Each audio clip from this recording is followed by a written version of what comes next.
Have you ever had a kind of dream where you're so awake in the dream, you're not sure if you're really awake or asleep? Have you ever had that kind of dream?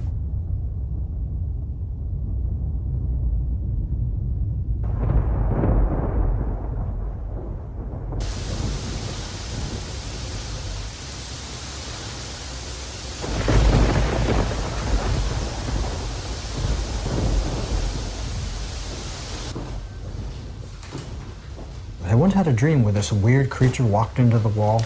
It says, "Quick, who wrote the famous novel by Herman Melville, and what was the author's name?" And I go, "Oh, don't tell me. I know, it's on the tip of my tongue." I don't know where it came from, but it's such a complicated answer.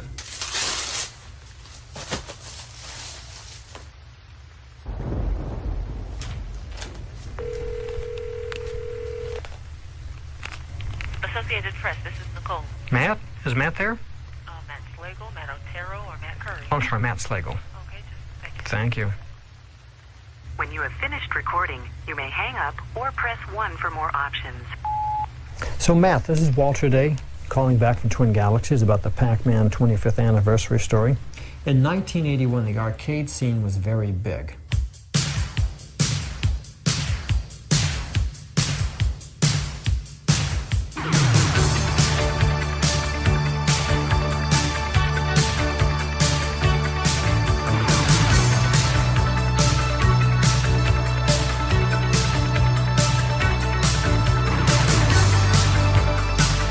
Twin Galaxies opened up on November 10th, 1981.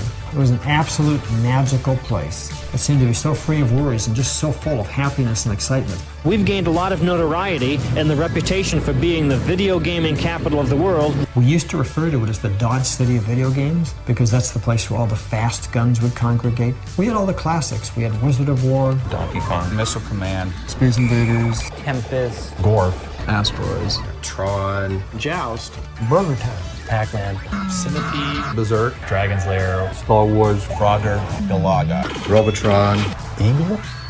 something like Eagle. There were several games that sucked.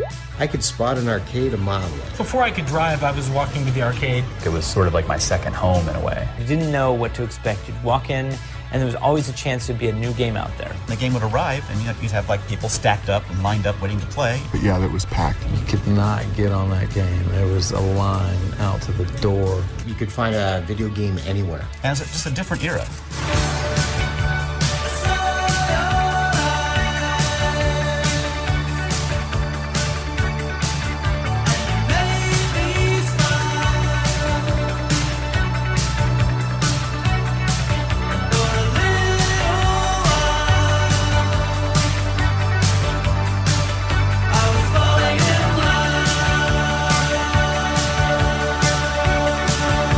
Then the opportunity suddenly popped up. A kid named Steve Jurassic played Defender nonstop in 1 quarter and ended up with 23 million points. So I called up Williams Electronics in Chicago and asked them if this was a world record. And they said, "We don't know." And so I offered to keep track of the scores for the industry. For some crazy reason of divine faith, they all said, "Yeah, when anybody calls about scores, we're going to send them to you." Send your playing techniques or high scores to the International Scoreboard in Ottumwa. I was the official scorekeeper for the video game industry. Here are the top finalists. And within months, we were getting 30, 40, 50 phone calls a day. And so I called out to Ottumwa, Iowa, and talked to these people. And we ended up calling up Walter. I contacted Walter. Walter put together the only infrastructure that serious video game players could even become attracted to.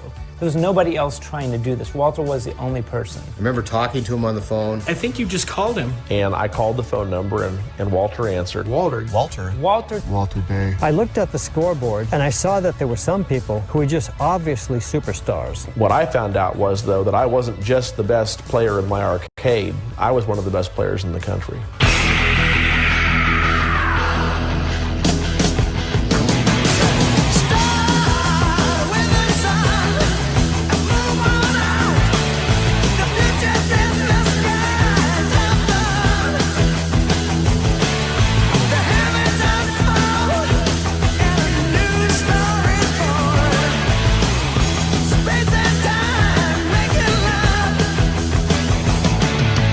All the time we had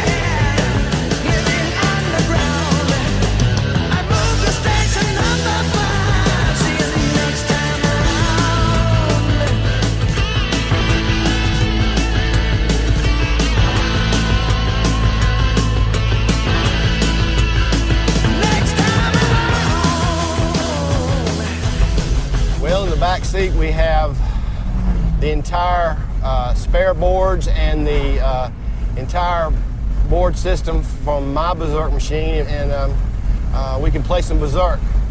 That's the whole key right here, is to play some Berserk.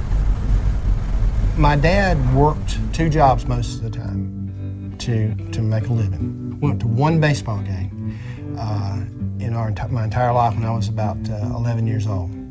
And I still remember the game. Our team lost, but my dad was there, you know. He died in March of '78. He died of a heart attack. He died in my arms. I had tried CPR on him, and he just didn't make it.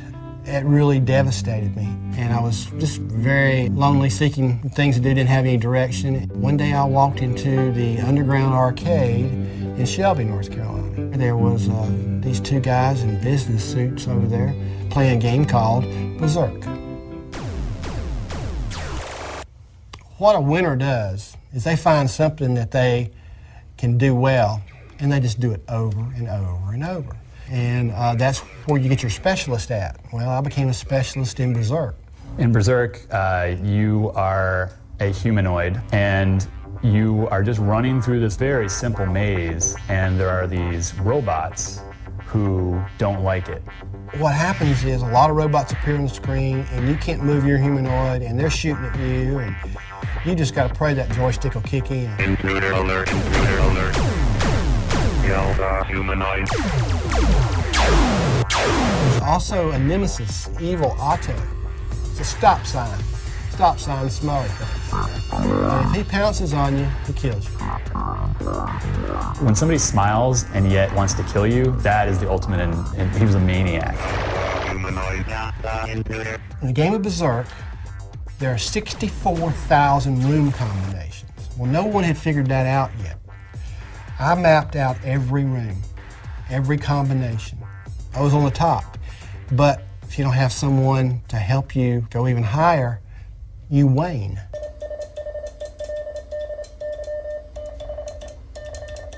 I was a chemical engineer, mostly in the lithium industry. I was laid off from work in 1982. And Ron Bailey would prove to be an interesting fellow to meet. His major interest in his life was ham radio. I thought he'd have a little box sitting on the table. This guy had rooms full of stuff. I have a motto, nothing in moderation. He had a tower that was over 90 foot high that you could actually walk up a ladder. Destroy the intruder. Kill the humanoid. I didn't know this guy was a closet Berserk player. He made me feel good because of the fact that someone older was having an interest in me. Boys, even if you're a boy at 22, you need encouragement from older fellas. We knew, as the 2 of us, we could beat anybody in the world. When you play a video game, there are days when you're playing the game and it's fighting you. Then there are days when you and the game become one. At some point in time, I felt as if I could get inside the machine mentally. You're fluid, you're focused, you're with the game. You're right there with it, and everything is right. There's nothing that's wrong. And you can even hear what's going on outside of your realm. You're so focused. There's nothing. It is almost like a spiritual experience. I've had spiritual experiences, and it's a very similar feeling.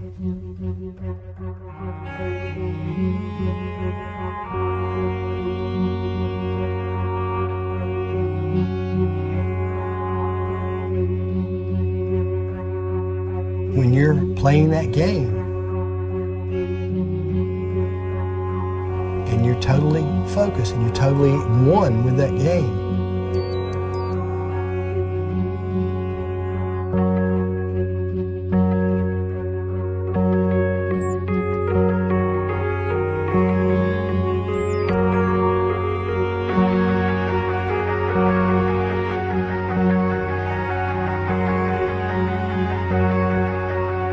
It's a unity, and it's just like a spiritual experience. When it's right, it's right.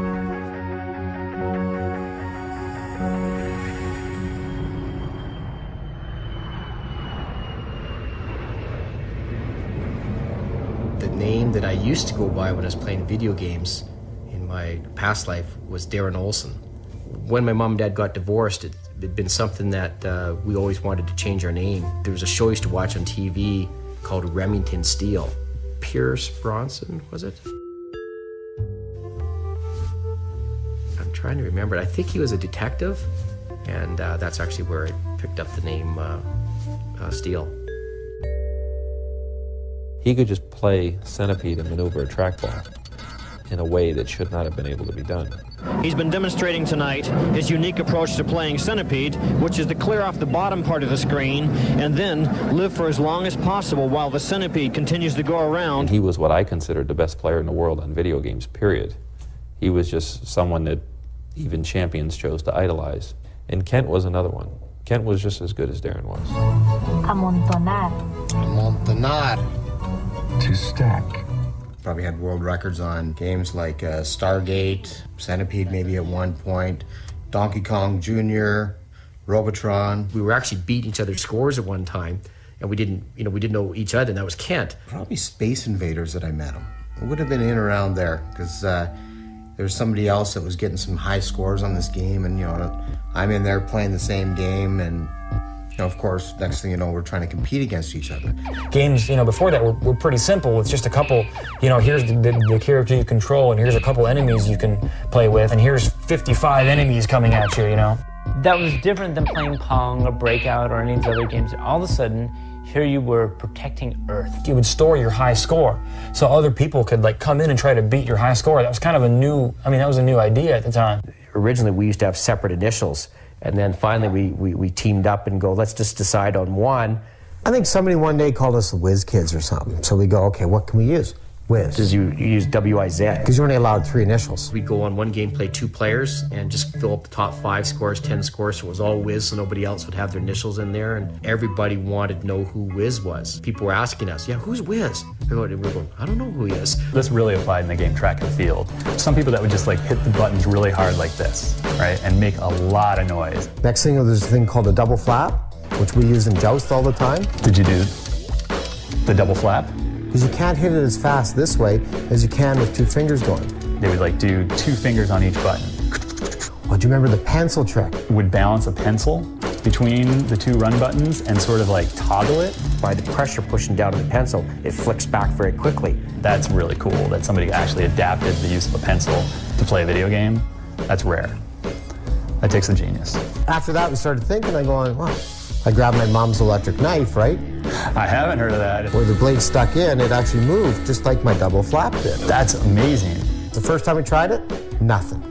Oh, okay, but I had the dimmer switch on it. We had it going too fast.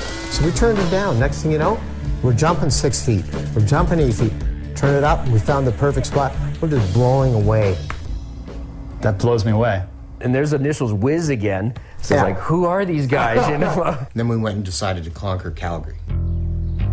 Let's take on every game, every 7-Eleven, every arcade. Let's go beat every high score. Everybody wanted to be better than everybody else. Everybody wanted to showcase. To use a sports analogy, these are the all-pro guys. You could walk in and you could be the biggest, strongest guy in the place, but if you couldn't play a video game, you were nothing. He smoked everybody else. We would essentially dominate the game. Because we would win almost every tournament we went to. I'm the best there is in the world. All these video game players, they have egos the size of cathedrals. I couldn't accept the fact that a computer's programmed to beat me. I used to go and play a game to destroy the game. I could walk into a strange arcade and step up to a game, and I could have half an arcade full of people around watching. It's not just the best person at your arcade. You would actually be the best person ever.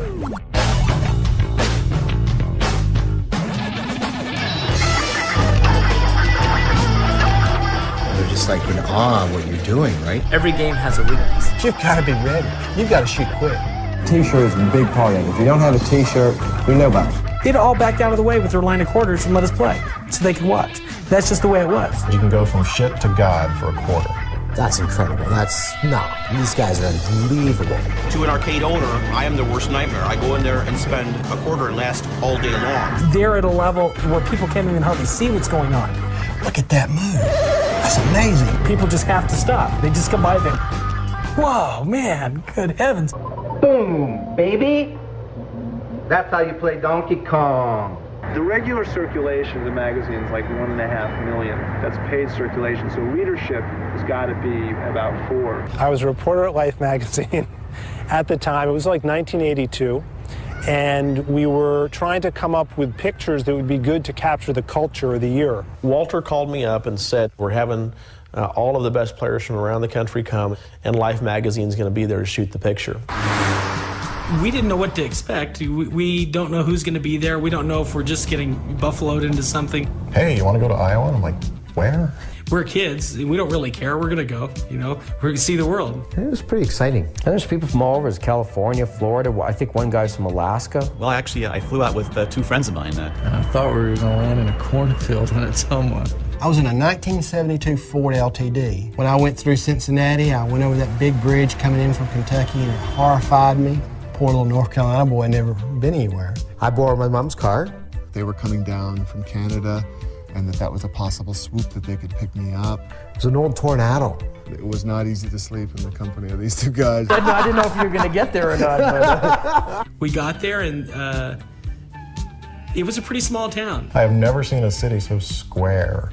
You pull into Tacoma, Iowa, I don't know what it was at the time, 20,000 or something. A little hick town, right? The highway map for Iowa is like this.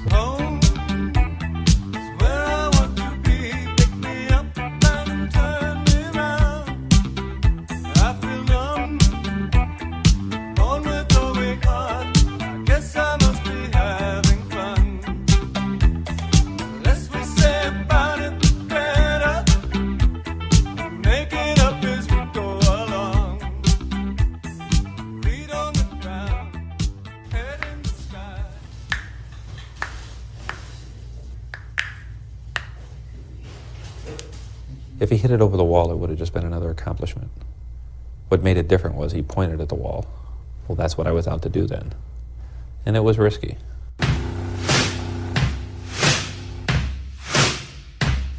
If you're in the game, then starts the word. Billy Mitchell, video game player of the century.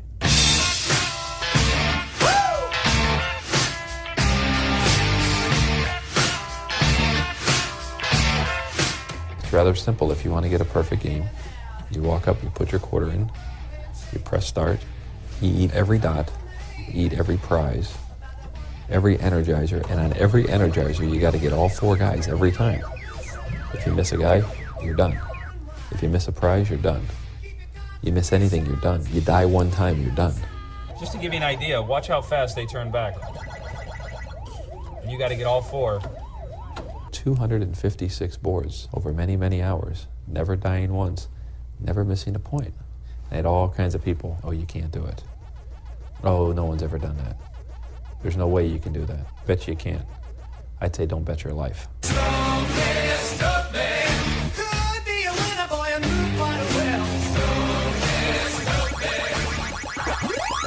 Sorry, I'm just showing off here. Bill Mitchell is the Jerry Rice or the Michael Jordan of all the video game players. Man, he's phenomenal. Very loud, very outspoken, very confrontational. And one of the lines he would always say to me is, Steve, when I met you, I was but the learner, but now I am the master. And I turned around, I stopped playing for a moment, and I looked at Bill Mitchell and I said, fuck you, Bill Mitchell, fuck you.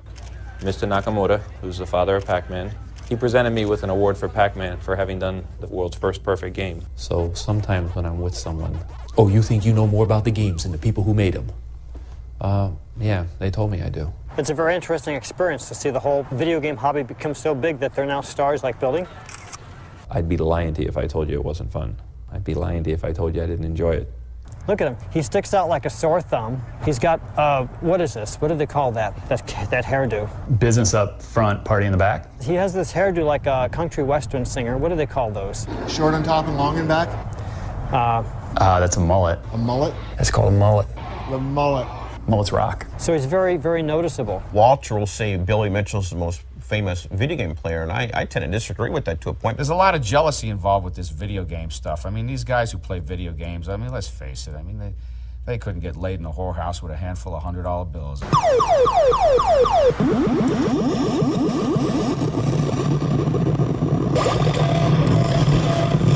My name is Roy Schultz. I'm the world champion of Missile Command, 1,695,265 points, which I achieved in 1985. The prestige of Missile Command is a lot greater because it's a macho game. You know, it's Missile Command. It has a lot of paramilitary association. It has a lot of phallic association associated with it, just like a missile. It's like a penis, you know. It's kind of like there's a lot of penis envy involved. Of course I was famous. You know, he goes around saying he's the world's most famous video game player. Like, people are walking up to him all the time recognizing him. I say, well, it's probably the hookers on Park Avenue, you know. You know. I wouldn't play a candy-ass game like Pac-Man. That's for girls and chumps. The guys who play Pac-Man are not very talented.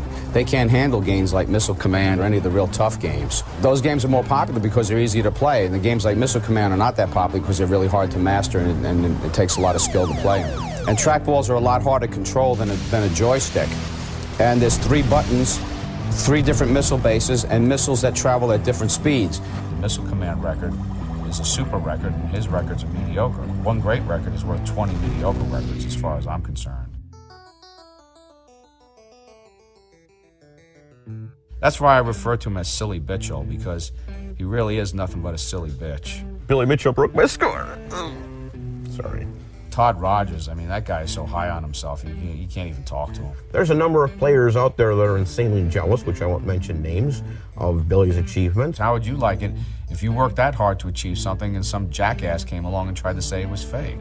You know, I never threatened Walter Day, but he thinks I did. I tried to call him after that, and he says, I can't talk to you. My attorney says not to talk to you, and he hangs the phone up.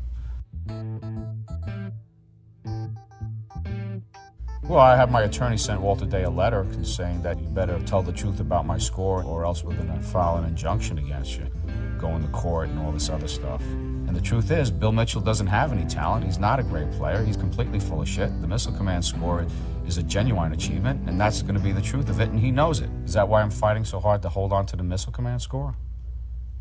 Yes. Because it makes me special.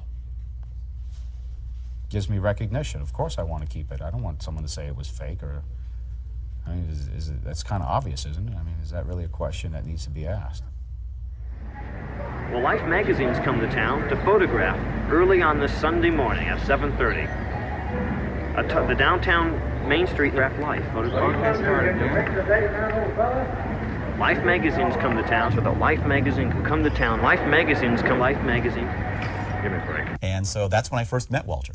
I had not met him at all before I actually went out for that photo shoot. I was impressed by his charisma and his bizarrety. He definitely reminded me a little bit of Gene Wilder. Walter Day is a product of the Berkeley area in the 60s. He's a Renaissance man. He's a big dreamer, always coming up with great plans and dreams.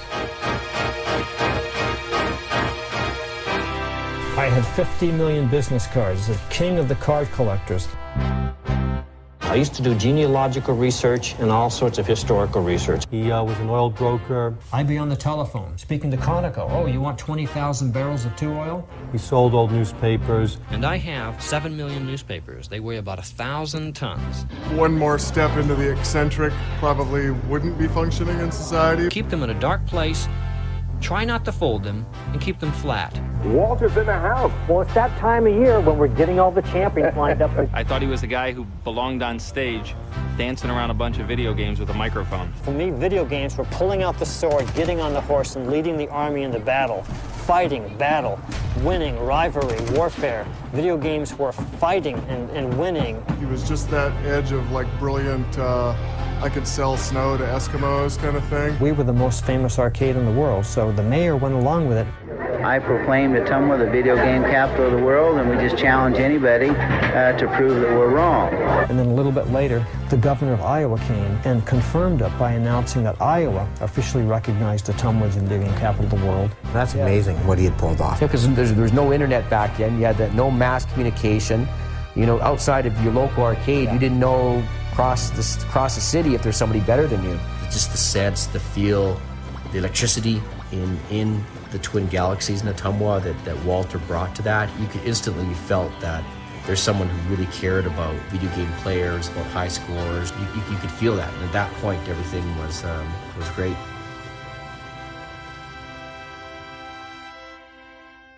Here we have my 11-inch Parahybana. She was eating a dead squirrel. At the end of 3 days, the squirrel didn't have a head or an arm.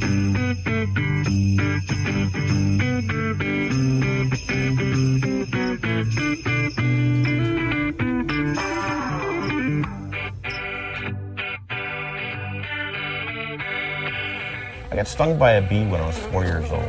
My way of getting back at the bee was throwing bees in spider's web. I got some critters for you to take a look at, and I'll bring them in there. Oh, wow. They got big. This is the USA Flea Market, one of the flea markets in Central Florida that I frequent. How you doing? It's a little rough. There you go. Right. And how? And there's a few shops that I stop at in here to purchase either lizard, spider food. I probably have about 40 different large ones, and total overall over maybe 200 total in my closet. Oh, yeah. Oh, yeah, both of them. Excellent. There's a variety of ones. I have Goliath bird spiders that range from 8 inches to 10.5. Baby pink toes, South American bird spider, about the size of your little pinky fingernail. Spiders have 8 eyes, 8 legs, and they live 25 to 40 years. Hear your heartbeat 30 feet away. I tried mating both of those males with her. That was a joke. She came out, ah! I'm like, oh no, oh no. Wow, it's hot in here. 17-year-old Todd Rogers is, well, a video game freak. The young man from Chicago got the bug at 14 and now, by almost anyone's definition, might well be considered one of the world champions in home video competition. Well, barnstorming, you have to fly over windmills and through a barn and avoiding geese. Every time you tap that stick, it's 0.3 of a second that's counted off from your time. I, of course, want to be the best at what I do. If I'm going to fly a perfect game, well, it's the bare minimum that you can get on a game. The tape marks the top of the windmill, and then the second set of tape marks the very top of the bottom inside of the barn. I had set 3250 on it in front of 3 Twin Galaxies referees and about 30 people. I have over 2,000 high scores. I have many nicknames. Todzilla, the King of Video Games, Mr. Activision.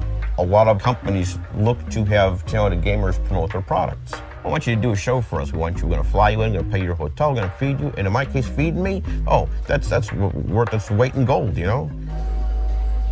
What could be better in life than a 64-ounce Pepsi and a piece of pizza and all the video games you could play? A few years ago, I tried to recreate a German Enigma cipher machine. One of the first machine encipherment things that was used by the Germans in World War II. I draw a lot of pleasure from solving problems. I had a girlfriend one time. I was an introvert with a broken heart. My one true love in my life at that time was a girl named Kimberly Fennell. She broke up with me. Heart was completely broken. And so I had all this time. And so what's going to fill the void? All the time you would spend with a girlfriend, I was spending it with video games. Battlezone. It's the game that I was the best at because I was very, very aggressive in my style of that game. Most folks, when the tanks, the super tanks or the missiles would come at you, they would back up so they'd have more time to shoot. But I figured out the rhythm of how they all moved, so I would always go forward. Like Patton, right? Patton had one standing order, always attack. You're concentrating on missiles coming to shoot you, you're not really wondering who your ex-girlfriend is now. So I tried to go for the Robotron world record, but I only lasted like 25 hours. I played Frenzy for 24 hours and 5 minutes. For me, 36 hours, that was brutal. 41 hours, that was brutal. 42 hours, 48 hours. 60 hours straight. I think it was 68 hours straight. I started on a Saturday and up on a Tuesday. I could be here until Monday morning, but I have to go back to work. They played like Asteroids for something like, I don't know, 8 days or something.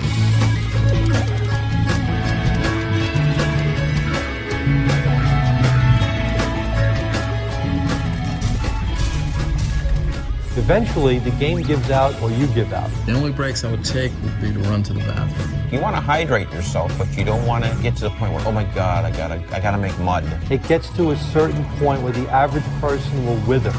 They just cannot take the intensity. It's too fast at the highest levels.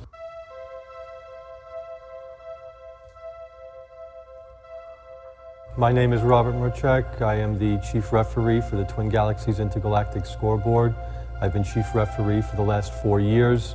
I've been gaming since 1969.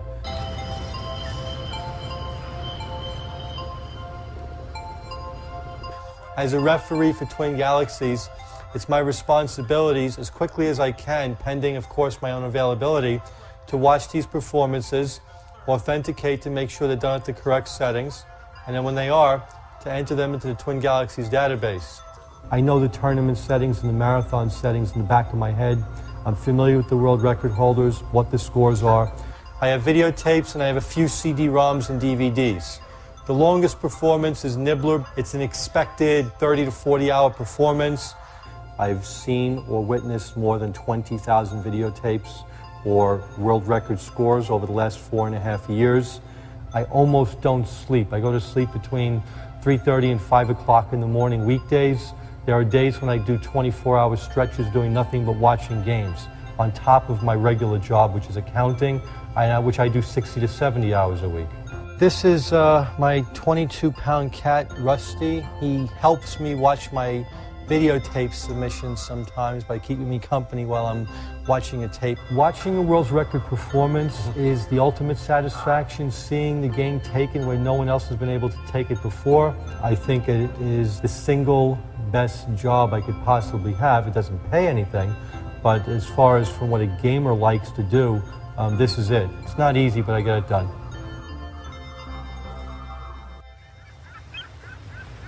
Welcome to Video Game News Update. I'm Walter Day at the Twin Galaxies International Scoreboard. Imagine playing a video game for 36.5 hours in 1 quarter. That's how Leo Daniels of North Carolina earned a world record score of 169 million points on Robotron. Leo was a gaming genius. He's very bright and brilliant. He was Mr. Video Games. He had lightning fast reflexes. It was just insane to watch him in some of these games. It wasn't long until Leo had records on multiple games. Didn't really start playing the video games until Asteroids came out. I went down to Security Beach Pier. It was a little like putt-putt golf course thing, and so I went back there, and there was this short little guy, dark hair and glasses, you know, kind of roped off from everybody else, and I remember just seeing all these ships he had. He would leave one asteroid and then fly from the bottom to the top of the screen and then just kill the little saucers for 300 points. And then that got me thinking, wow, he outsmarted the game.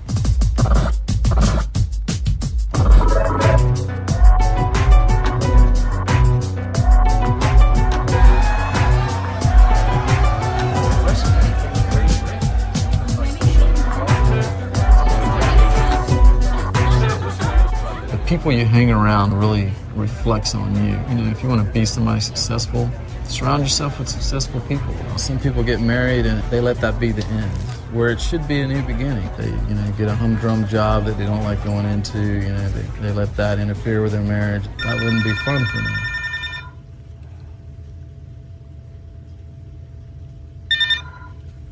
Hello. I'm still doing an interview. I told you I'd call when they were through. She has the most super personality of anybody I've ever met, out of anyone. I mean, look at this face. She smiles all the time, which makes me smile all the time. There's a lot of stuff. He's met a lot of people. But that's cool. He's the type of person that always has an angle on something going somewhere. Everything that he did in a video game, not cheating, but again, like we used to always do, is go around the original rules of the game as the programmers had thought of it, to get ahead. And I think Leo does the same kind of thing in real life, too. No, some folks never grow up. Maybe they just like the whole Peter Pan thing stuck in a video game. I continue to play games, not just because it's a part of my past, because it's a part of me. I mean, I grew up with them. You know, I don't feel my age. I don't think I act my age at all. I think age is just a number. This was the first time video game players on this level had ever met. It was the first time in my life I met people at my level. And suddenly I could not be the best at every video game. Okay, these guys were too good. I hope in the near future to be one of the very top players between first and third for video games. When Joel and I met today, we challenged each other. We can go right through monsters. It's totally amazing. It's just totally amazing. They really made me look at the way I play a game. And it was fun. It was humbling, too, because they were better than I was. All the other players who've seen you play say that you were possibly one of the best players they've ever seen. We were just sort of, in a sense, brothers. I think Steve Sanders was probably the most outgoing player. He was really into his Donkey Kong. Steve is setting over 3 million points on Donkey Kong, which is an extremely high score for that game. That is at once a very proud moment for me and a very shameful, embarrassing moment for me, and I'll tell you why.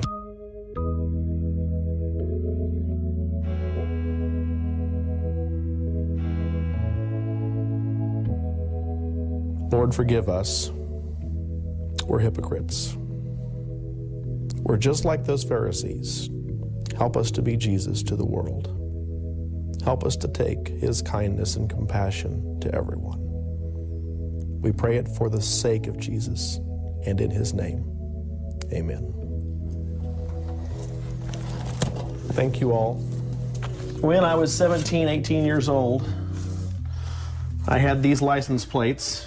He was trying to be famous for whatever, which he was for a while. You know, he got a book deal out of it. Unlike most people who've heard about Twin Galaxies either in a magazine or on the radio, I heard about it when I was writing a book called The Video Master's Guide to Donkey Kong. When I was playing Donkey Kong, invariably some kid would go, "Man, you must have read the book." And my buddy would say, "He wrote the book." So.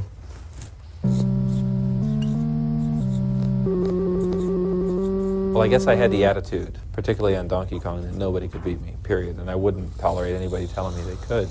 But the time I knew that I was right was when I was at Life magazine. It was very interesting at that time, if I can remember back, like, you know, somebody would be getting close to a record and it was almost like everybody had stopped. Boy, how could this guy get 3 million points in Donkey Kong? Like, I'm having trouble getting 600,000 and 700,000 points. In front of what we believed was the 20 best players in the world, I played him a game of Donkey Kong. He got 190,000 in his game. After watching him not being able to get over 250 to 300,000 points, which was 10% of his score that he claimed to have, I got 849,000 points on my first guy. That was the end of the questions. And I just felt like the wind had been taken out of my sails. I felt sucker punched. I forever put him in his place.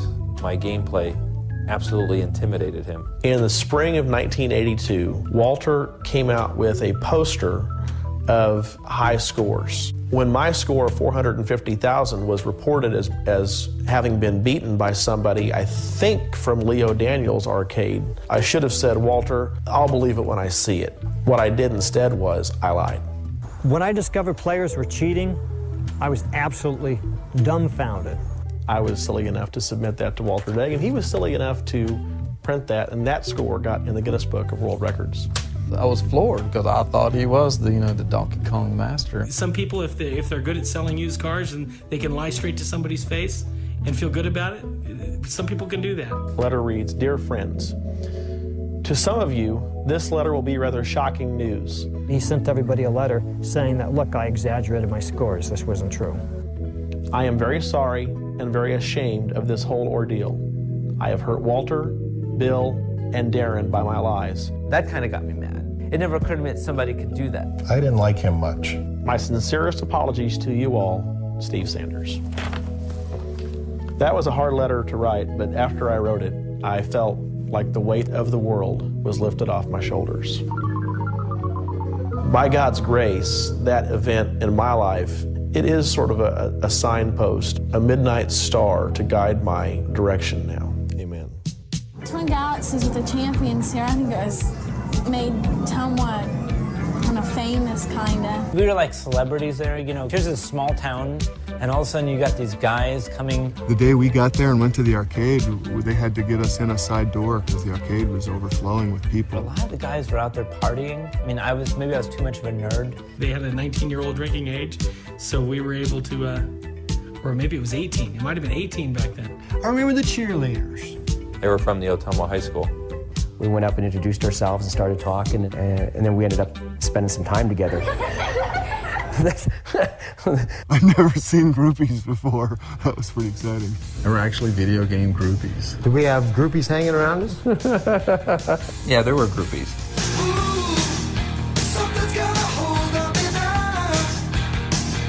Pretty weird because Ottumwa doesn't seem like a very big town, but now it is. I was shocked and thrilled because I'm a goddess appreciator. And Just like there's the Grateful Dead deadheads who follow the group around. I'm married right now. I potentially have a fairly jealous wife, so I don't know if I can really go down that road.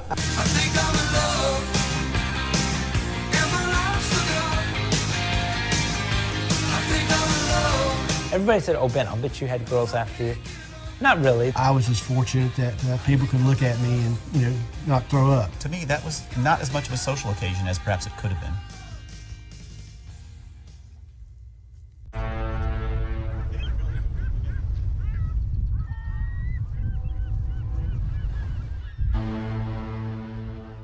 I was never that coordinated at sports, as I've always enjoyed watching sports, but I was never that good at playing. And I think when it came to video games, I was good at them. And it was one of the first things I found that I was able to excel at. And so that's probably what drew me to it. The first one was Frogger. I played and actually beat the score that was listed in the on Walter Day's record list. His hands were so cool and his head was so cool, whereas I would be gripping ferociously the joystick, trying to will it around. And so with Frogger, again, my style was not to just go as fast as I can, get to the home. My style was take my time.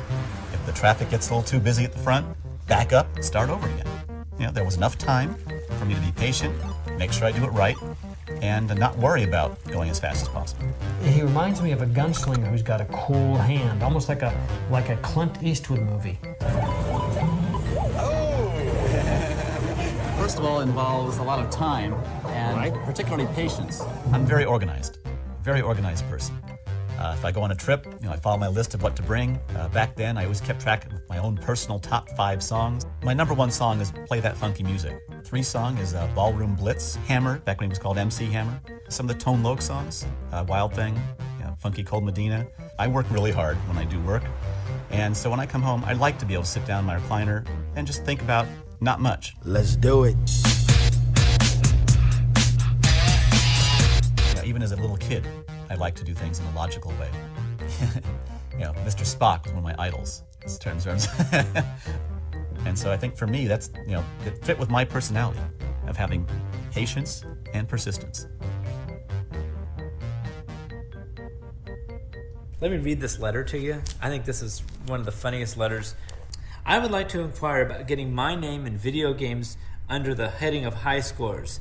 My personal high score on Qbert is 287,000 points. I noticed you did not have a listing for Qbert. I was wondering if this is because you have not received word of any high scores. Also, do I need to have this high score made official, and how do I do it? I would appreciate you giving me this information.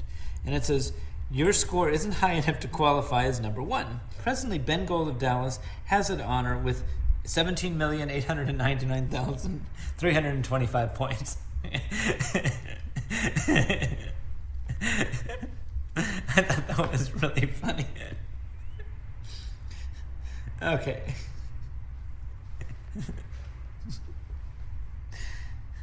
Anyway. Today on the Video Game Challenge, expert players share their winning secrets and the championship match between the world's highest scoring players on Millipede. Video games are sweeping the world, and the revolution is just beginning. Practicing for this contest, I was going at it about 8 to 10 hours a day, every day during Christmas break.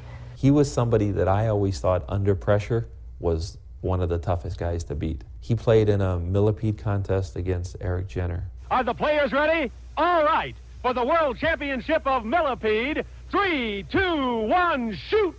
Eric was ahead of Ben, and Ben was on his last guy, and he just wasn't going to let Eric win.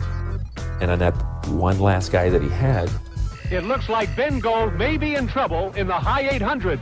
He won 80,000 points. And our winner is Ben Gold. Eric, thank you very much for a terrific game. Sorry it didn't turn out better. And Ben, you're the world champion millipede shooter. Here's the millipede machine that I won on in that competition. June 23rd, 1983. 892,304 points. When young Ben Gold decides to take on a video game, he takes it on seriously. At 16, he has mastered some of the most complex games in the world. Mythology surrounded Ben and what he did. The rumors were, hey, I heard that Ben had this special gurney made where he can lean back and still be able to work the controls. Even rumored that he would go into a semi kind of sleep. Other guys would be talking smack or something. He would just get up and say, no, you're wrong, and then show them. What am I going to do? Walk around, hey, I am the cool and groovy, video game master. Do you want to touch me? I thought he was the coolest guy ever. At that point in time, I was flying blind. I didn't know what could possibly come out of this.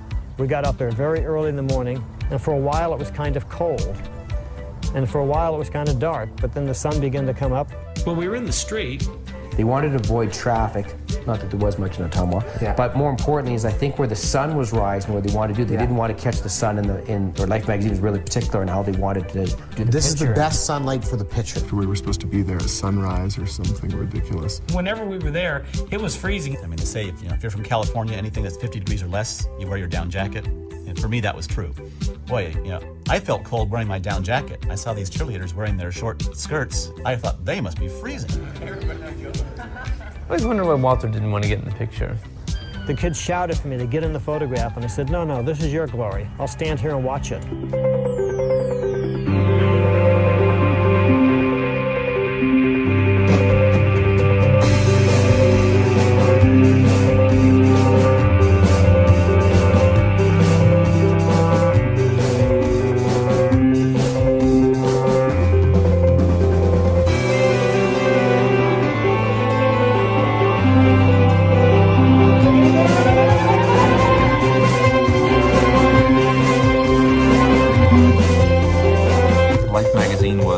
Quite incredible. I mean, as far as us players, we just thought that was the best thing in the world. Oh yeah, it was an idyllic dream for them. This is one of their biggest fantasy moments in their life. Video game VIPs. I'd walk in arcade, people knew who I was. They saw these tournaments, they saw the TV shows, they saw the Life magazine. It was a big deal. I'd walk in supermarkets, oh, you're Ben Gold. Everywhere they went, people poured attention on them. Girls fell in love with them. Adventures happened to them. I personally don't know anybody else that's been in Life magazine. I just remember a few things. I haven't looked at that picture in a long time. And if I had to do it all over again, I would have been in the photograph with my game in the lineup too, which would have been Make Tracks, which I was the world champion on. For video games, this is the equivalent of the Sgt. Pepper's album.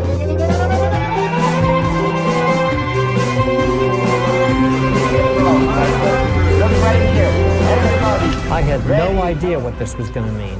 All I knew is I was having fun. This was excitement. It was something that no other arcade probably has equaled since.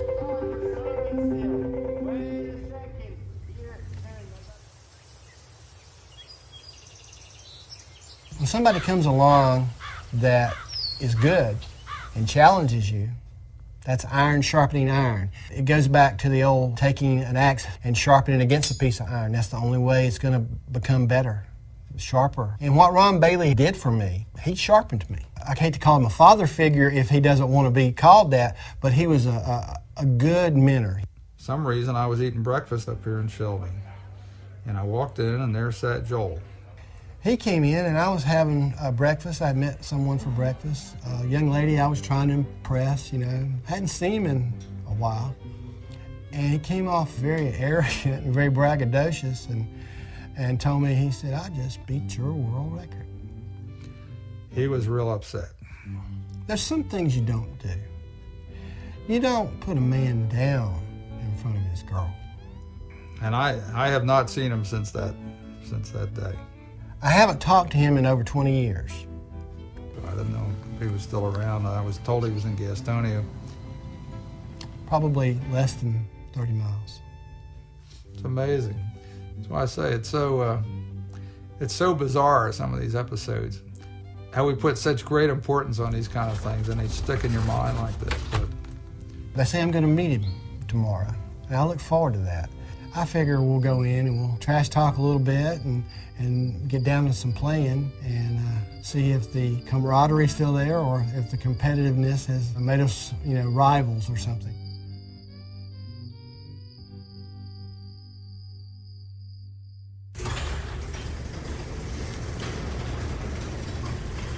The power is coming on once I turn it on, but the screen is cycling, but it's not wanting to come on. Ron's an engineer. He's a ham radio operator, so I figured he would have more experience in doing something like this. And since we're maybe going to battle anyway, maybe our two machines can become one or something after 20 years. So it's going to be interesting to see him. You have this picture of someone in your mind, how they looked 22 years ago. I'm the age now that he was last time I saw him. That's going to be interesting.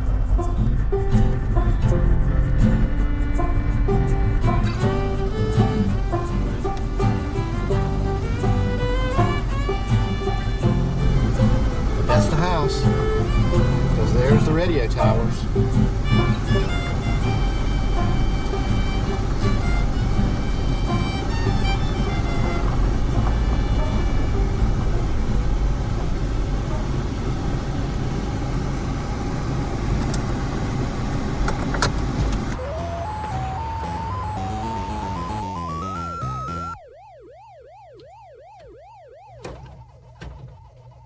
The first time Chris and I met, I was playing Miss Pac-Man, and he was looking over my shoulder.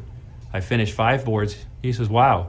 He sat down next to me, he put a quarter in, and bang, he hit 77.6 on the first shot. It's in your DNA. You have it or you don't. He is every reason why I am the video game champion. Everything I've done, I owe to him. If I hadn't met him, if we hadn't pushed each other, I would not have achieved what I've achieved. Similar to Mark McGwire and Sammy Sosa in the Home Run Derby. This pattern is called Tunnel Terror. It's called that because it's considered the safest pattern.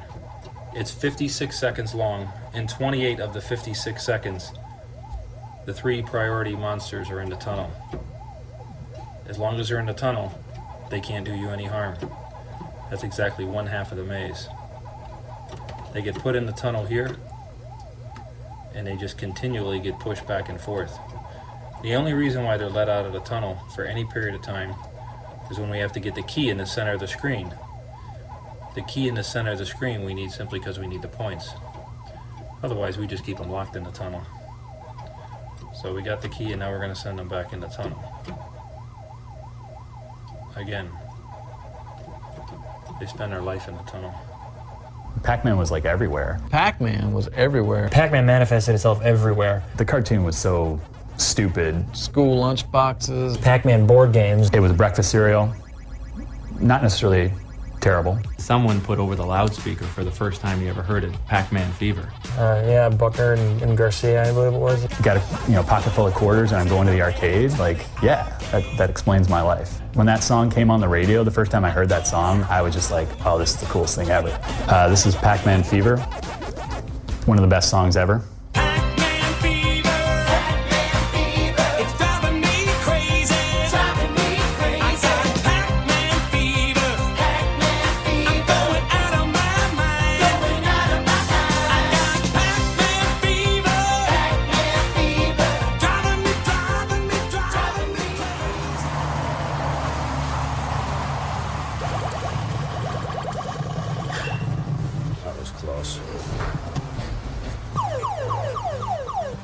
Well, I started playing Missile Command because it was put into the lobby of my student dorm at the University Co-op at UCLA. Because when people were playing video games, they say, "Oh, you're awesome." You know, it was kind of like, and then all of a sudden some girl pinched me on the ass and called me Mr. Awesome. It kind of like stuck on. So I liked it after that. It's like a psychological escape place for me. It's where I pretend I'm king of the world, you know, who can get any chick that he wants, and he's a video game stud, and he walks down the street, everyone wants his autograph. I mean, everybody wants to be famous. I mean, everybody wants to be somebody special. I mean, you know, unless they're walking around without a pair of balls. I mean, this book is in fact the most important literary accomplishment in American history because it reveals the truth about success in America today. You know, America is a country of immigrants, and immigrants is what make this country great. The most successful immigrant this country has ever had is, in fact, Arnold Schwarzenegger. The Mr. Awesome program is kind of like an expose on exactly the footsteps that Arnold used to be successful, and not many people really know this. I mean, I don't have any direct proof of it, but he made his entire fortune as a drug dealer and a prostitute. Yeah, I'm being serious. All these players will be on That's Incredible. At Life magazine, they did announce there was going to be this competition, and whoever wins gets to go on That's Incredible. Even if you don't ultimately win, if you're in the top 3, you get to go on That's Incredible. Like, whatever. That's Incredible was incredible. It was a great show. When I was asked to go to the That's Incredible tournament, it was the highlight of my career. People outside looking into the windows, watching all of us. I'm wearing a hooded gray sweatshirt, and I'm looking in as if, like, you know, it's like the coolest thing in the world. Ottumwa teens had spent about 1,000 hours since Christmas building a computer network that made Twin Galaxy's scoreboard a marvel of high tech. On your mark, get set, go! Oh, it was very intense. People were very focused. People were very serious about the competition. I wanted so much to do well and get on the actual stage TV show. It was really easy to mess that tournament up. You either qualified in one of those 3 places or you went home. The games were set on their hard setting and one chance. It was so close that no one knew who had won except me. After all 5 games being completed, here are the top finalists.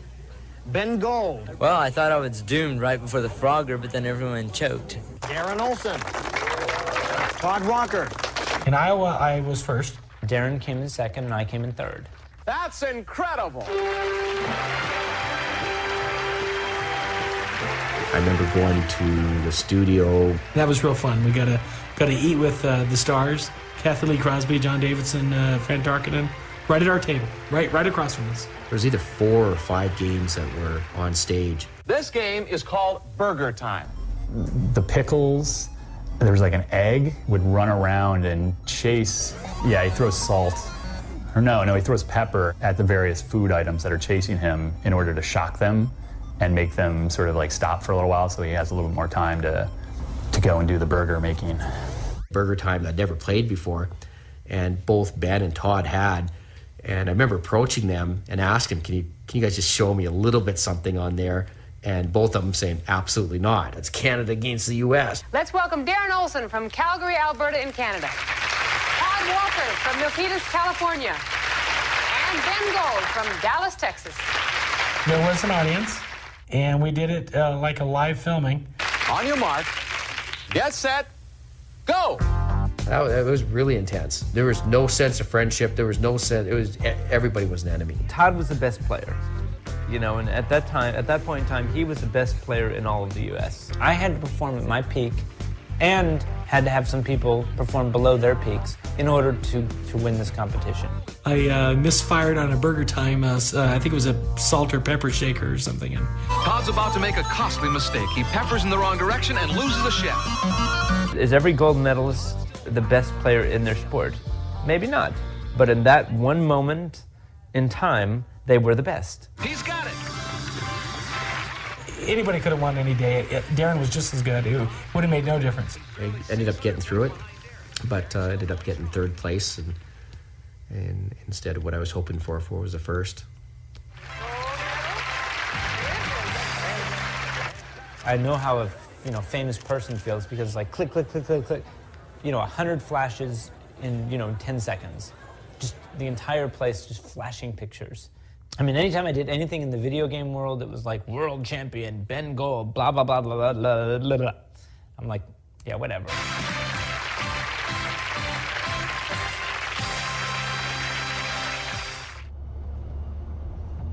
My record on Star Wars is 49.5 hours. To date, only one person has even attempted to go after that. He fizzled out. Basically, the guy experienced hallucinations. So right now, this is just like icing on the cake type points. Nothing special. Really, I've done it for 2 days straight before. I can keep on going if I want. So it's no challenge to me. All right, can I put one up? Yep. MRUCZEK.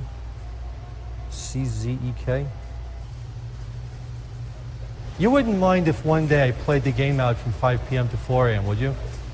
In addition to being a referee, I have a hobby outside of gaming. It's a combination hobby and an investment. I consider myself a very serious art collector. I recently sold a bunch of my company's stock, and as a result of that, I decided to treat myself to a commission of one of the few artists that I didn't actually own a piece of. This is something I wanted to see the artist do based on a similar image that he had attempted years ago. The artist was interested with my proposal to try a variation, and this is the net result. Prepare yourself. It's wrapped. Unfortunately, can't see clearly through the plastic is the extra imagery here, here, here, and here. It shows a lady fantasizing. It's classic Soriyama. It has the mole. He draws one imperfection per character because he does not believe that any character is perfect. And like I said before, technically speaking, you could look at the piece in 2 different directions and you wouldn't even know it's the same piece. I own an estimated 11 to 1,200 pieces in that range. I really have no idea. You lose count after a while. This is a takeoff on the Bewitched character. It's a character called Donna Mia. Vivian by Lorenzo Sperlonga. Normally, it's not that in your face. My art collection has reached a critical level where I have so many pieces I can't effectively store them. This piece has some unclosed aspect to it, as you can see. This is Christopher Lambert. I probably bought this for $400. $400, $2,000, $3,000, $14,250. If I had to place a dollar value on all the pieces in this room, conservatively, I've got about, I don't know, 300,000. Pinup art is highly collectible, just like I think wildlife art is collectible, although I haven't gotten into that field yet.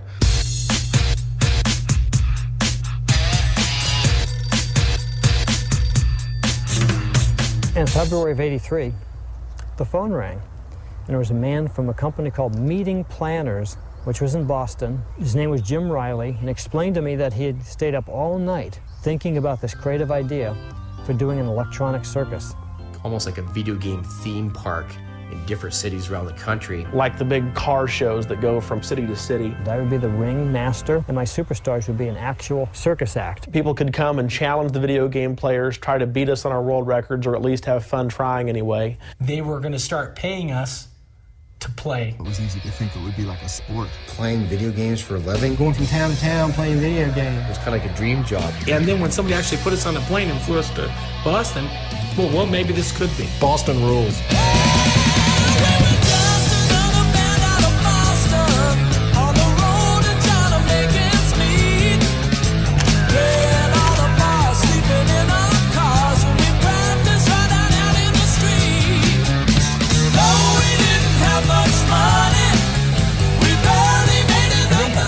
Like 500 games. The Battle of the Superstars. Video game champions from across the United States compete daily to set new high scores. They had different little theme areas, like so they'd have like, say, Donkey Kong would be like in the jungle room. Plus they were going to have rock bands there. Air Supply was there. If I remember right, we had a curfew. Employee will abide by a 12 o'clock p.m. curfew. And we had beer cans and pyramids and stuff stacked all over. Employee will not engage in any illegal or immoral behavior. But I mean, they would like drop firecrackers in the toilet. I remember them saying that if we do anything like that, we're kicked off. And within our contract, it specifically stated how it was we had to conduct ourselves with groupies. It was kind of crazy. We were all, late teen boys. It was kind of typical, I guess. Therefore, I, Kevin H. White, urge the citizens of Boston to recognize this special occasion. They didn't. Very few people showed up. It didn't last much more than 5 days. And it was very obvious. That first day, then the second day, nobody. So they literally just closed everything down. He told us we would have to pay for our own ticket back home, and they're going to take it out of our pay. So it got kind of crummy at that point. That was the one that really just literally kind of crushed all my dreams. And I think partly because of whatever naivety of the age, but also because it was a brand new thing and nobody knew what it would become. My entire career as a professional video game player, it mostly was about hopes and dreams and plans and never was about any real money. And who knows why each thing would crash and burn, but we're still moving forward, and I'm still putting foot in front of foot in front of foot, and I accept the whole fun experience on the level of the adventure it is.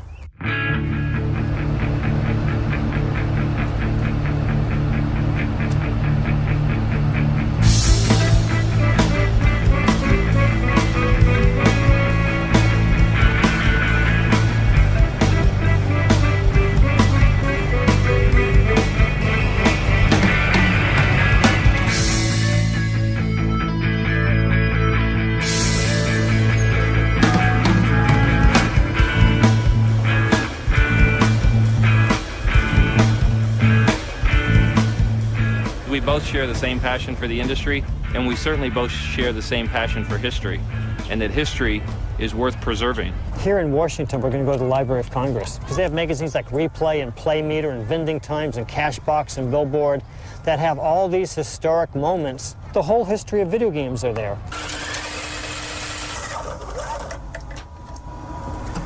The newspaper urges pinball to describe bagatelle. This is right at the beginning when they first started using the word pinball. We're the first people to revisit the long, glorious history of electronic gaming, just like you find happening to the history of the NFL or the history of the NHL or baseball history.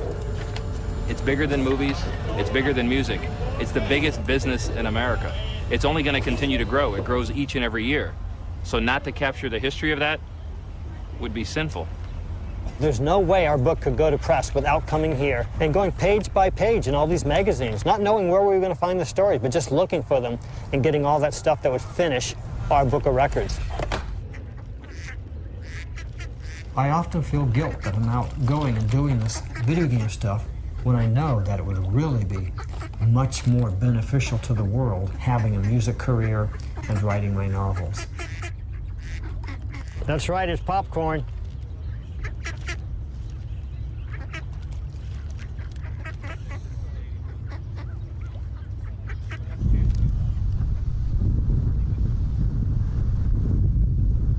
Yeah, we were under the gun 4 times last year with the hurricanes that had gone through, and oh, look at that. Yeah.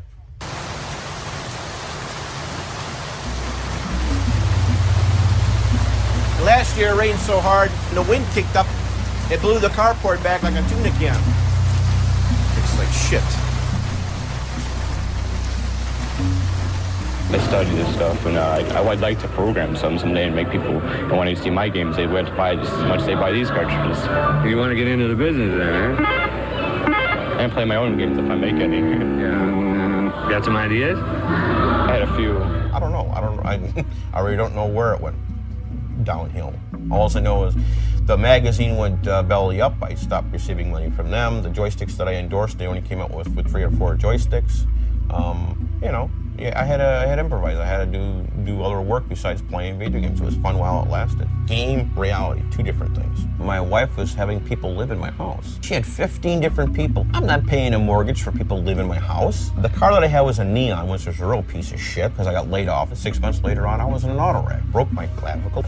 And I was spitting out my teeth. Oh, it's raining, but it's red. Flatlined for 28 seconds. Shock paddled me back to life. I lost my brother. He drowned. After our house burned, my dog got ran over by a squad car. Lost the wife. She overdosed. Holy Christmas. I feel like one of those country western songs. Just don't play it back. I don't need it, you know? It's nutty. My late wife knew nothing of my video past. I just told him absolutely zilch. I didn't think it was important because I was in an abusive relationship. I mean, she'd get drunk, you know, you love you one minute, get the fuck out the next. Who the hell wants to hear shit like that? So I figured, you know, anything that's important to me, anything that makes me happy, she's not going to know about it because she'll use it against me, throw it out, burn it, sell it, whatever. Then after she died, I have no more leash over my head. I don't have to explain myself to anyone. If myself is unwinding, playing video games, playing with spiders, or looking at spiders, feeding spiders, then that's me, you know? It's something to get your mind off of what's wrong. Because you know, once the game is done, you have to go back to the sad reality of what your life is at that point, if it's bad or good. Well, this is my room, and this is where I sleep on the floor. I usually have my blankets arranged here so I'm in the middle so I don't bump into anything. As you can tell, I have quite a bit of fans, like air being blown out me when I'm sleeping to be comfortable. I think video games has offered me the opportunity to shine out amongst other people and say, hey, I have a niche in life. It's actually brought me out of being a nobody. You know, you'd ask the general public, they probably wouldn't know me from Shinola, but in the video gaming world, I'm somebody.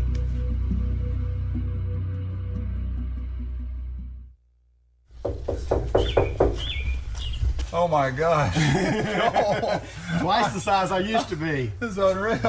RKB. I thought I recognized your voice. Well, sit down. I was just headed uptown to do some errands here, but sure. You're welcome to stay a while. What have you been doing with yourself? Well, gained a little weight. Yeah, well, me too. I don't usually keep grudges or anything. Life took us in different directions. When I met Ron Bailey in that video game arcade that day, and he showed interest in what I was doing, I felt important again. You know, how important in the overall picture of life is him learning how to play Berserk versus the guidance he gave me that, you know, helped me make better decisions. Well, probably not much, but it's what he wanted at the time. This guy in Florida who don't get me started. Who took the record? Well, I've issued a challenge to him that he needs to play one of us, because what I have said is simply this, that the man, if you can call him that because of what he did, the man broke the spirit of the game. Chris has a strategy he uses, which is known as the box pattern, that loops around so you can go from grid 1, 2, 3, 4 and back again. The robots will always be in the same starting positions. We respected the game enough not to do that because we felt that that was not in the spirit of the game. I think maybe he was a little bit shocked that, not that his score got beaten, but it got beaten by such a tremendous amount, double. He has the top score on paper, but he's not a better Berserk player than I am. You're going to see it's the same 4 boards over and over again. That is not a Berserk player. That's a monkey. You can teach a monkey how to play a certain number of rooms, but you cannot teach a man how to play Berserk.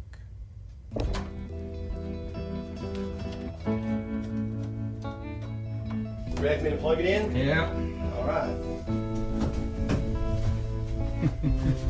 All right, there we go. Whoa, look at it. Trying to cycle. It is. Mm-hmm.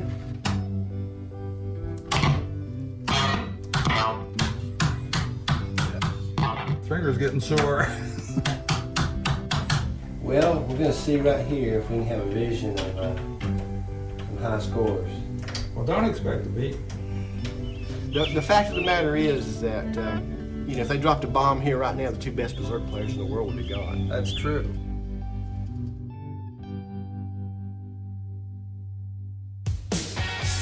I don't necessarily like to talk about this because it makes me really sad. Moon Patrol was the first game that you can put a quarter in and continue your game. You could continue on at the level you just left, and that was an incentive to keep on playing that game. He who has a machine that can get more people sticking quarters in, those are the ones that are going to make money. I felt like it was kind of cheating when you put another quarter in, because really the whole concept to me of playing these early games was to see how far you could go on 1 credit. So that's how a lot of the kids were setting the high scores. They just keep throwing quarters in. That to me is like the richest person, and the one with the most quarters is going to get the highest score. Somebody tells me today got a high score in a game. I say, yeah, how much did it cost you?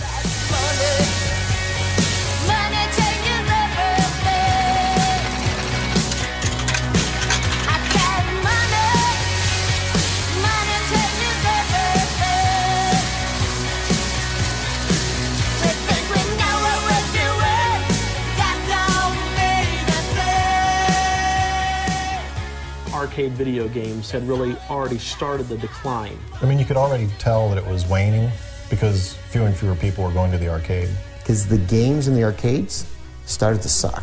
The games that were there were not the games I wanted to play anymore. Graphics were nice, but the gameplay itself? Pretty hard to control here. They started, in my opinion, losing their creativity on creating truly new ideas.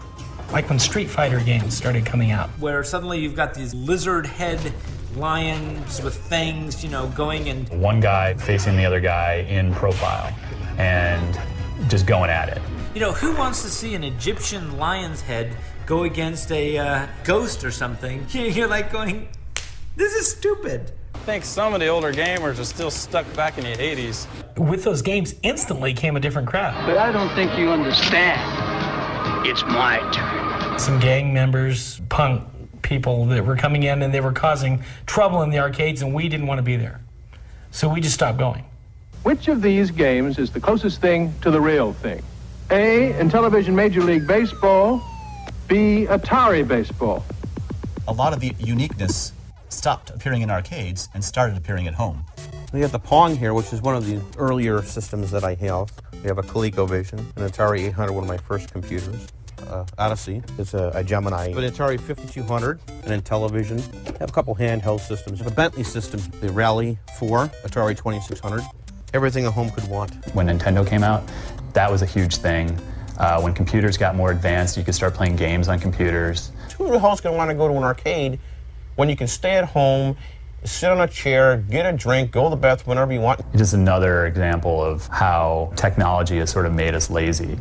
To me, that was the beginning of the end of what I call the classic gaming era. In today's world, things get so popular and then so unpopular. You know, you've got maybe a year or so. I mean, it was just a fad, and it didn't really last that long. for whatever reason, the arcade as the place to go just wasn't true anymore. It is kind of sad. I didn't see it lasting forever, but I didn't think it was going to crash the way it did. It was almost like the stock market crash, and everything it was just gone. Cheddar is the clue, he was 12 years old. Fell from the roof on East 29. Kathy was 11 when she pulled the plug. 26 Reds and a bottle of wine. Bobby got leukemia, 14 years old. He looked like 65 when he died. He was a friend of mine. Those are people who died. Those are people who died. Those are people who died. Those are people who died. They're all my friends that just died.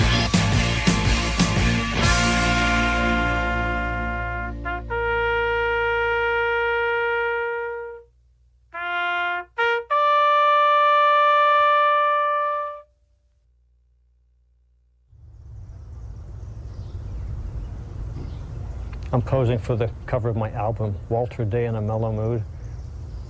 I like to be on the stage, doing the whole thing. Maybe a half a dozen show dates a year, you know?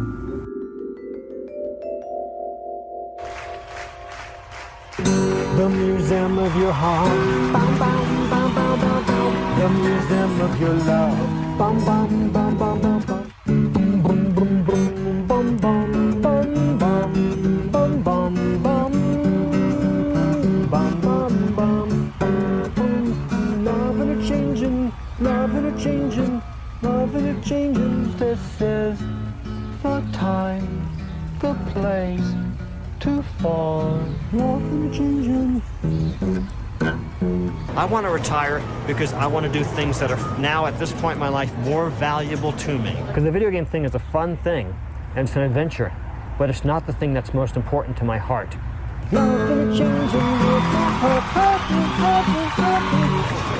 have no excuses after that book's out to stay in here any longer. I will definitely be moving on. Boom,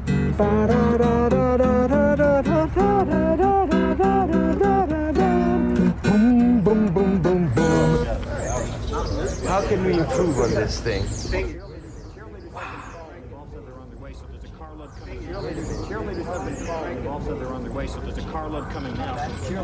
That's how I remember Walter. It's kind of funny to think that Walter is probably, in his 30s at that point, so today I'm as old as he was at that point. Can you bring the wires so that thing closer of the wires on the He's looking pretty good. Chris. Oh man! Cover your mouth and you yawn, you dork. There's Kent. Holy smokes! 2 or 3 of us went to Ottumwa, Iowa to be with Walter, and I remember waking up one morning and having an event that still to this day I consider to be the sort of maybe, if not the pivotal moment, maybe definitely a pivotal moment in my spiritual life. I woke up about 6 o'clock in the morning in this filthy attic of Walter Day's above the arcade, and I can't really put it into words very well, but it was like I felt the presence of God in that room.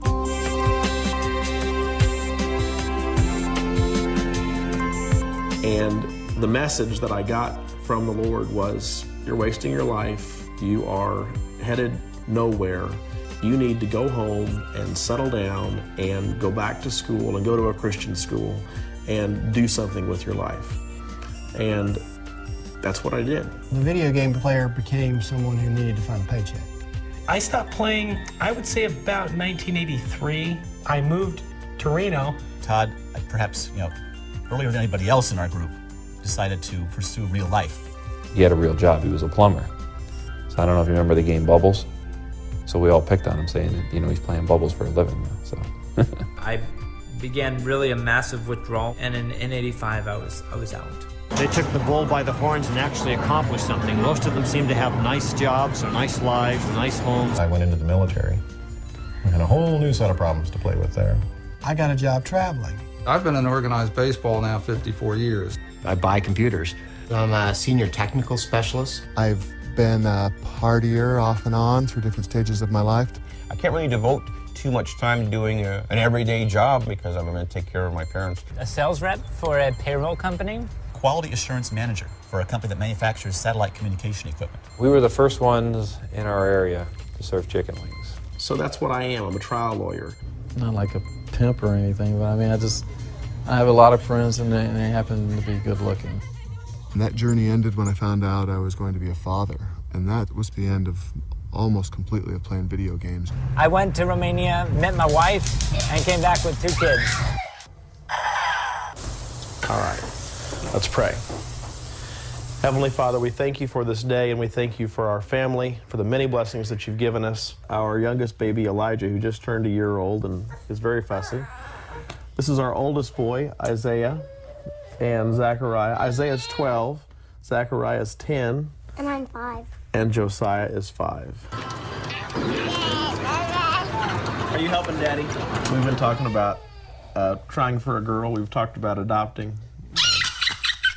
You think that's funny? Trying to figure out why your child is screaming is a pretty good problem-solving exercise. Oh, meltdown, meltdown. I really didn't slow down extracurricular activities a lot until my kids came, and then my whole life kind of revolves around what my kids do. I do have a son. It was out of the only one-night stand I've ever had in my life. It's a story I really don't want to go into, but... I always wanted to do something absolutely unequivocal, but tremendous responsibilities keep pulling at me. He's the PAC-MAN champion, and he's beaten the whole level a couple of times, or maybe more than a couple of times, or maybe 1,000, or maybe 2,000, maybe Google. That's the highest number. Billy, numbers never stop, do they?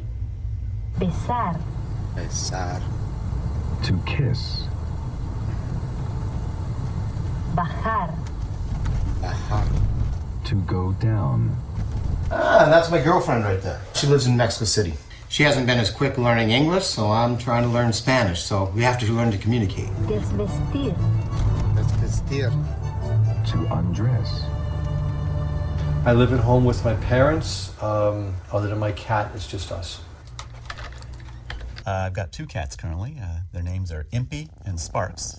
I've always preferred the sound of a purr to the sound of a bark. I have a fiancée now, so on a personal level, my goal is to actually spend the rest of my life with someone I love. Turns out she's not a game player, which is kind of interesting. I never thought I would, meet and fall in love with someone who did not play or enjoy video games. That's the lady frog. You get 500 bonus points if you bring her home. There are a handful of video game players that have made more money and achieved more success and more notoriety than Walter ever has. I see that really as a sort of a cruel irony. Sometimes I guess that happens to people, that they get their father-like energies directed in a different kind of way than normally have in their children. I've been very aware of the fact that I've been babysitting a lot of other people's kids for years, and that a lot of them, in a sense, might have even been my children, in a sense, because there's that same kind of relationship where I've just had people under my wing. If you say you love me, I'll never grow old. I'll watch 1,000 glaciers crumble and 1,000,000 rivers flow. If you say you want me, each day will go slow, and every moment will be magic. Every heartbeat will be gold. No, I'll never grow old, never grow old. Oh, I'll never grow old, never grow old. I'll never grow old, never grow old. They probably did impact each other's lives, because it was all a common thing they all had. They only had video games in common. By finding that one thread they had in common, to see where that commonality could take them down such different avenues. Everybody was launched on a voyage by twin galaxies. Who would have guessed at the beginning where that voyage was going to lead them?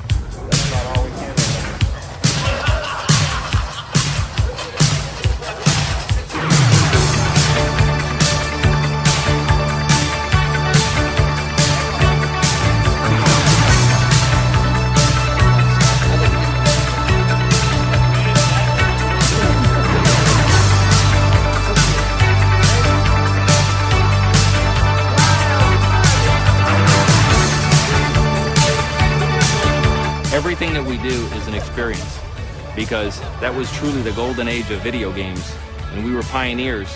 I wouldn't trade that for anything. If getting old has to be being serious, being a grump, I don't want to become that more serious, grumpy person. I want to be myself. And if myself is unwinding, playing video games, then that's me, you know? I enjoy that. Like, if I really look back, I think video games really helped me. I know how to win, and I want to win. You know, I want to succeed in life. I'm going to keep playing and playing until I have at least 10 or more world records. Joel, you have changed. I have changed. I went to the witness protection program. You know, each experience, each day in a person's life is something that they'll never relive again. It's like the pages of a fine book. If you remember it, even though it's, you know, much later in time, you know, it's important to you. The memory part. As I look back on it, it was a lot of fun to have all the fame and notoriety and so on. But the only thing that has really stayed with me for 23 years is the friendship that I've got with Bill Mitchell, and I treasure that. Holy hair back. Is that little Benny? Just because I'm follically challenged does not mean. The game of Berserk is like life. You get too confident, you're going to get wiped out. And in point of fact, you die at the end. And that's the great finality of it. After your 5 lives are over, game over. Game over.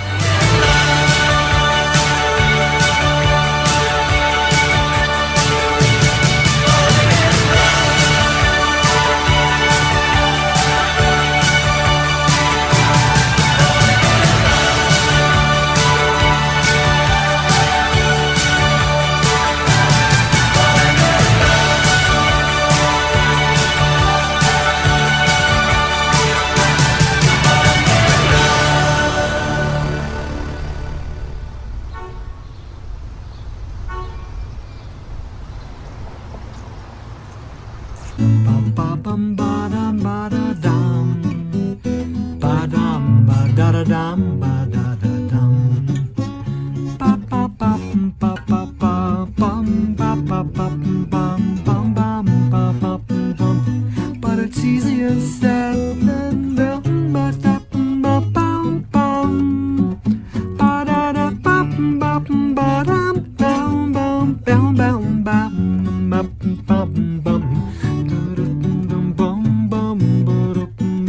But it's easier said than done. Yes, it's easier said than done. Yes, it's easier said than done. Your heart is just a sad museum, a prison filled with broken-hearted men. We're trapped inside the cold museum of your heart. The museum of your heart. The museum of your love. The museum of the men who loved you before, who never escaped and still love you so. We're locked here inside. You say the simplest signs of my love cause dismay. So I question every word that you say. Could love in a changing world, my heart hurtin', hurtin', hurtin'. Could love with a changing girl, my heart hurtin', hurtin', hurtin'. Your love is the whirl and swirl, spun like a dancing girl. Every time I think we're cured, we're hurtin', hurtin', hurtin', hurtin', hurtin'.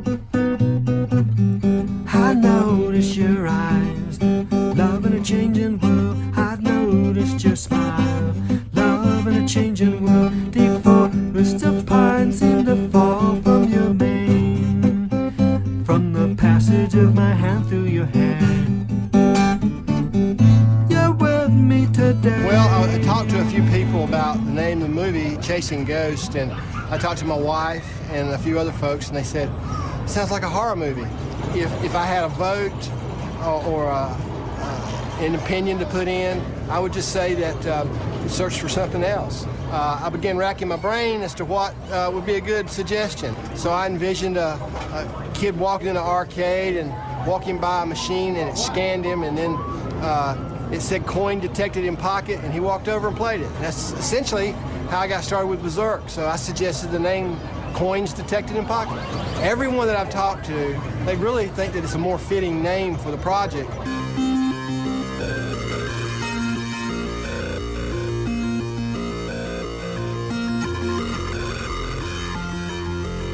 Coins detected in pocket.